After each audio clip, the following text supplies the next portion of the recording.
Hi guys! Okay, so today we're doing shout out number 3. And I am shouting out to Emil Shahi, which I believe is in Glendale, California. And Emil is submitted a question after I, on Facebook, asked people to ask me anything because I'm launching my YouTube channel here soon, and this is just a way for me to be of service to you guys and to do more of what I love.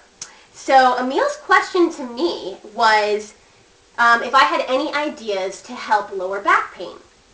Well, Emil, I'm not really sure why you're having lower back pain, and I'm not a doctor, but I actually have dealt with that a lot in my own life as well. And it could be coming from several different things. I don't know if there's some sort of thing going on with one of the discs in your spine or if it's muscular. I know for me, I was a gymnast when I was really young, and so I really did a number on my back. And as a result, I have suffered some lower back pain, and it also runs in my family. So what I would suggest to you, it's very important to keep your back strong. Again, if this is something that has to do with your disc or your spine or something, you might want to just make sure it's not something like that, and have a chiropractor just take some x-rays and just make sure you're okay. But usually it comes from a weakness, in the abs, like in the abdominal area, if your abdominal region is weak, or if you, just have a tendency to be a little weaker in the joints in your back, then it's really important to keep the muscles in that area flexible and strong. So a lot of times when we get really, really strong, we lose our flexibility, and that can create tension in the back. Or, if we have too much flexibility and not enough strength, then we sort of extend our back. And also when you're picking things up, making sure that you use your legs. A lot of times when we're brushing our teeth or we're washing dishes or whatever, we're hunched over and we're not actually bending at the legs because it doesn't really feel natural. But make sure anytime you pick something up, you're bending at the legs. And when you're, over at the sink brushing your teeth, sink into your legs, bend your knees a little bit instead of hunching over at the back. Also, it's really important to make sure you're sitting up straight.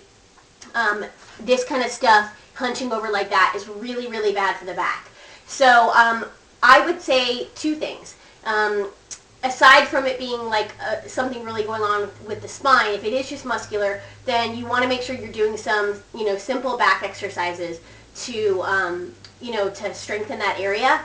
And there are some very simple things that you can do. If you get on all fours on your hands and your knees and you just extend, your arm and opposite leg out, that really helps.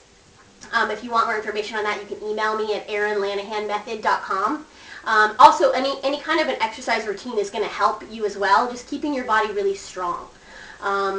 Yoga is really good, I find, because it helps me really open up my hips and my joints and all those really deep core muscles.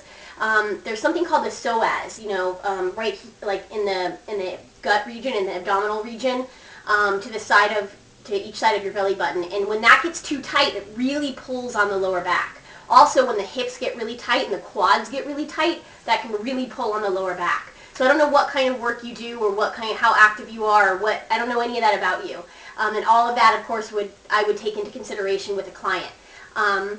So not really knowing all that about you, I just would say that, number one, keep your back strong. And number two, there's a method that I love, and it's called myofascial release. Myofascial release. MYOFASCIAL release. You can go ahead and look it up on YouTube, and you can find videos on it. I will be doing a video on that here soon. You can also go to my blog. I've done an article on myofascial release. But you've probably seen those big foam rollers, and those really help to roll out the legs, to roll out the quads and the sides of the legs and the hamstrings and the glutes.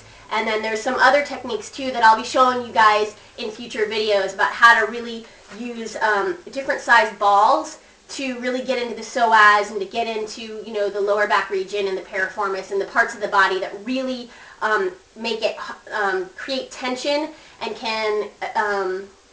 that can make lower back pain worse, or that can cause lower back pain. So stay tuned for those videos. I'm kind of just getting started on this YouTube channel, and I'm really excited about it. I'm also really excited to answer all of your questions, and So yeah, so if you guys have shout outs for me, you know, post them on my Facebook page or go to my blog, www.erinlanahanmethod.com. And as soon as my YouTube channel is ready to launch, I will let you guys know. So thanks so much, Emil. I hope that helps. And just get in touch with me if you have any more questions. Thanks.